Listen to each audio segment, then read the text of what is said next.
Last week, we compared the guarantees in a whole life versus the guarantees in IUL. This week, we're talking life insurance and taxes.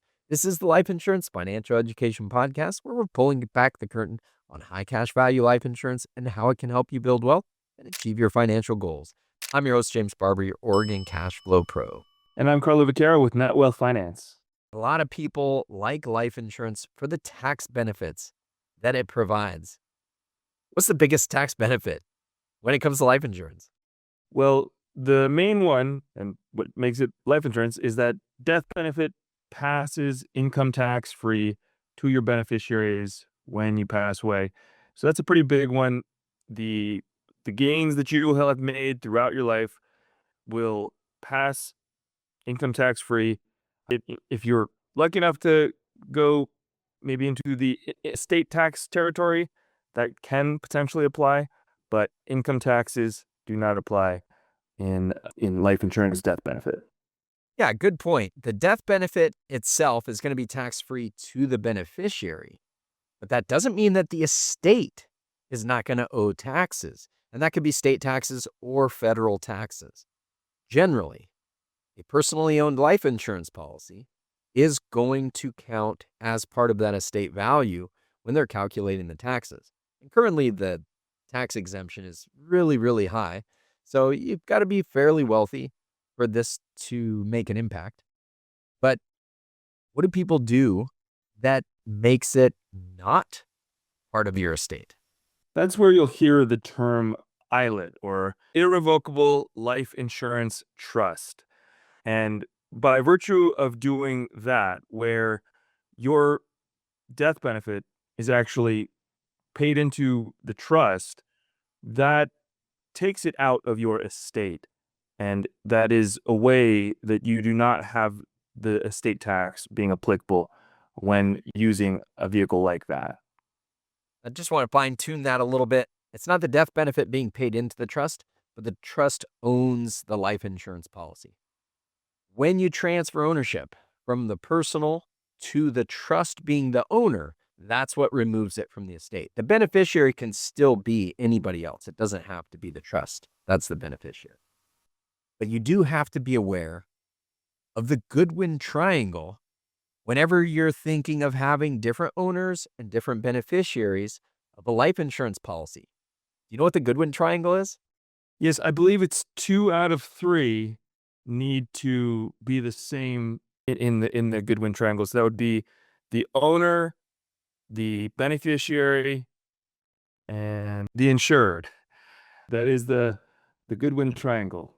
Yeah, so if you have 3 separate entities or people as the owner, the insured, and the beneficiary, you might end up in a situation where there are some tax consequences.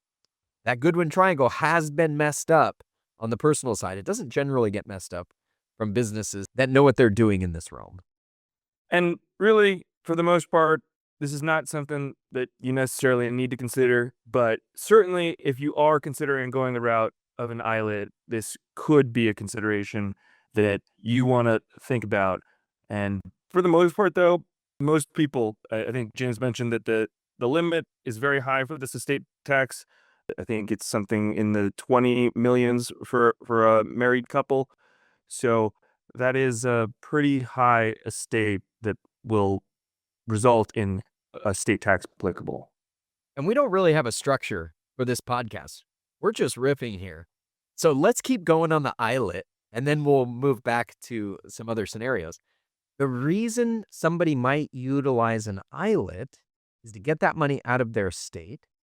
But when they do that, oftentimes we're talking about high cash value policies that we're designing for people.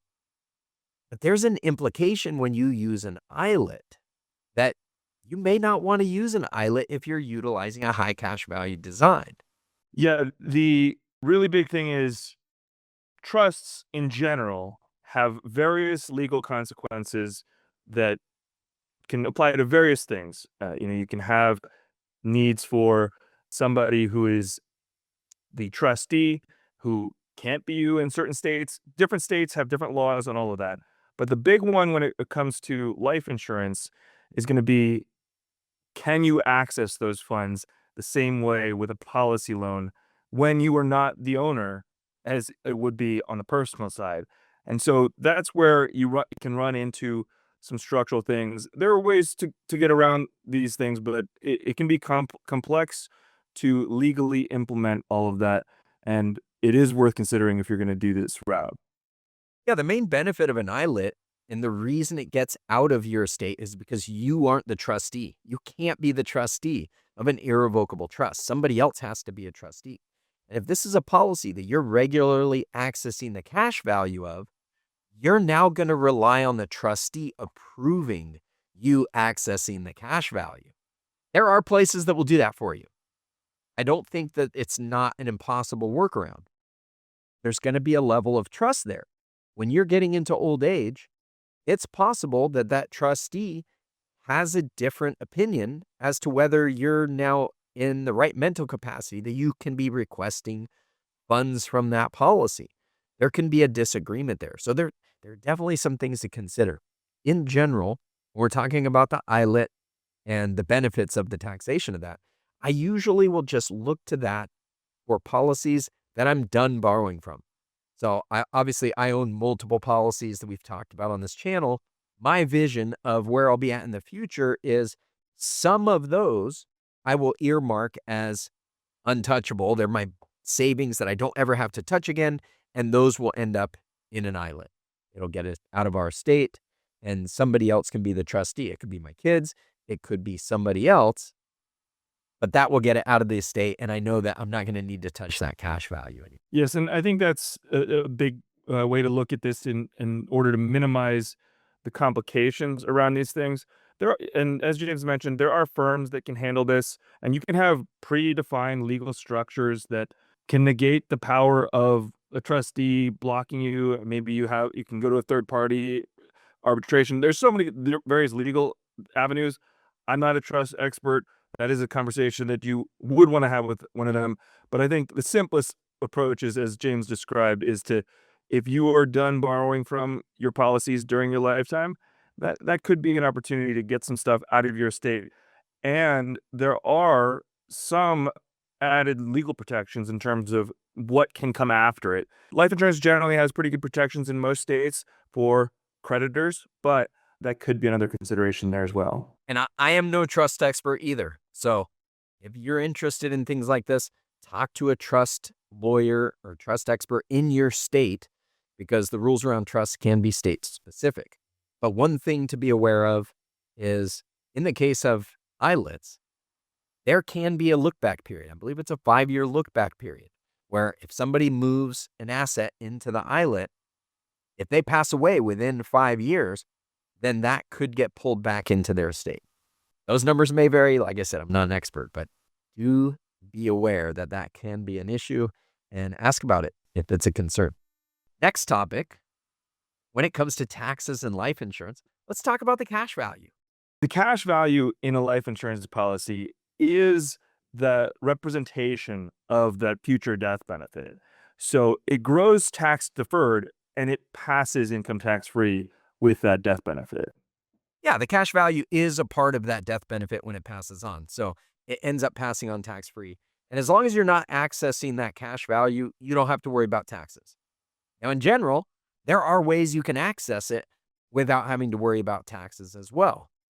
If you wanted to do an actual withdrawal of the cash value that's in the policy, you can withdraw up to your cost basis, tax-free. So whatever you've paid into the policy, it's a first in, first out. You can withdraw without having to worry about taxes. But once you get above your cost basis, this is the kicker. So once you get past that cost basis being those total premiums paid into the policy, you are going to start paying income taxes if you continue to just simply withdraw those gains from the policies. So that's a really important thing to consider. This is different from when you're looking at, withdrawing from a brokerage account and on those capital gains and things like that. Yeah, any of your other normal investments are going to incur potentially long-term capital gains if you've held them long enough. But in the case of life insurance, it would be considered income tax. So, pretty important. And most of the time, we'll have a plan to access that cash value via policy loans. And this is the big advantage to where we can access that tax-free or that tax-deferred growth without paying taxes. And that's why you hear so many people in this space just talk about it like it's tax-free. If we technically want to say the proper thing, it is tax deferred that we can access tax free. And I think that's a distinction, but really there's not much difference. And that is the real power in these life insurance policies. So you have that ability to tap gains throughout your life to use for whatever purposes you see fit.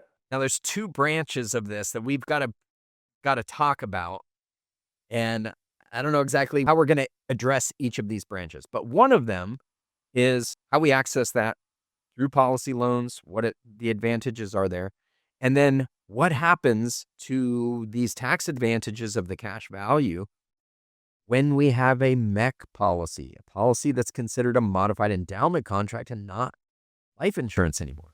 When a life insurance contract becomes a MEC, a modified endowment contract, then the tax treatment switches to last in, first out. So what that in effect means is those gains are that last in, that is where you're going to pay taxes basically on everything. And you lose a lot of these tax benefits when you have a modified endowment contract. Including, and this is key, including when you take a loan. They will consider the loans to be part of the gains, and they're going to tax you on it. So loan doesn't really become attractive in that scenario. In any other scenario where you borrow money, you're not going to get taxed. So you got to be careful about a MEC policy. Now, the way to trigger a modified endowment contract, what makes a life insurance policy no longer life insurance, and it's going to be taxed like a modified endowment contract, is when you put too much money into the policy based on the death benefit. The government has limits. They call that the MEC limit. Make sure you stay under that. It is the key to all the designs that we do so that you can get as much money as possible without stepping over that limit. Yeah, and realistically, if you go along with how we design the illustration, you should be fine. And if you fund it at that level and don't go beyond that, we don't tend to design MECs into our illustrations. So that can generally keep you in good shape, but it's good to keep reviewing and checking on that. And if it's not a MEC policy, it's just life insurance, you can borrow against that policy. You can collateralize the cash value in it, borrow from the insurance company. You can collateralize it with an outside finance company and borrow against that line of credit without having to worry about taxes. Just like if you were borrowing against any other investment, like a home or stocks.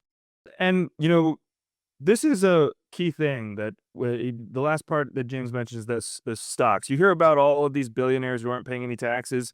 Well, you can kind of implement a strategy like them by going into this life insurance line of credit that we use in these infinite banking policies. It's really the same concept. Is they're tapping their gains, you're tapping your gains through those loans against the policy. And this is the strategy that the ultra wealthy use to live off of their wealth without actually paying taxes on it. And with life insurance, we actually get better loan options because of the unique nature of the product.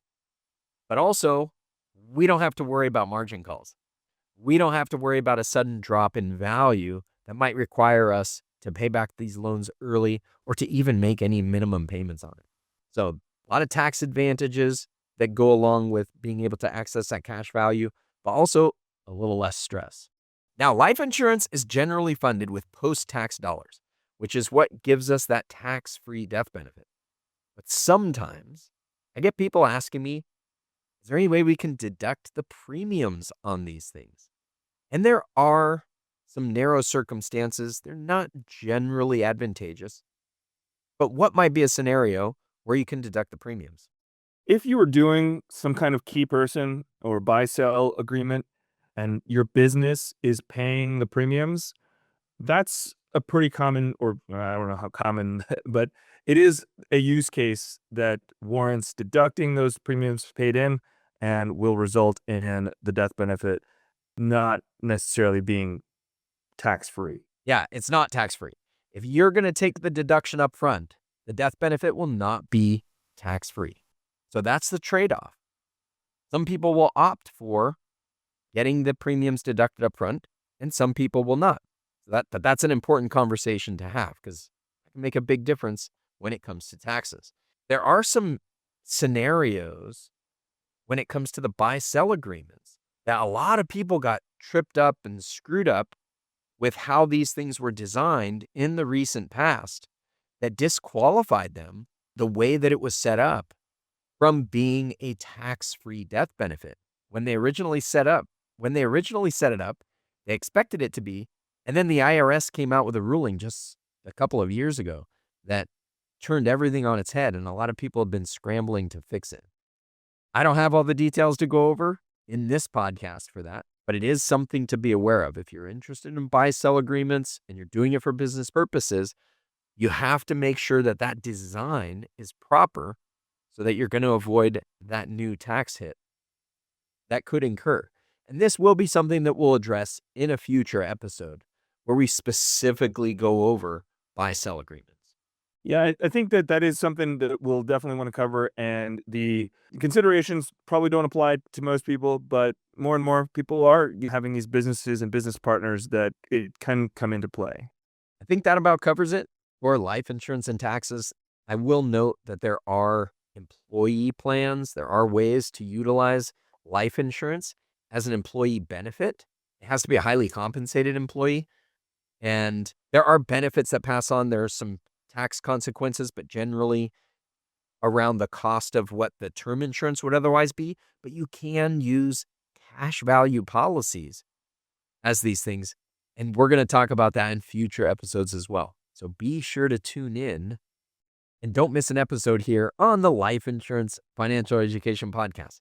Next week, we're going to discuss the difference between an overfunded policy and a max funded policy. Some people equate those things and consider them to be the same thing, but they are not the same thing. So tune in for that. Thank you for joining us this week. My name is James Barber. I'm your Oregon Cash Flow Pro, and I'm licensed for life insurance and annuities across the country.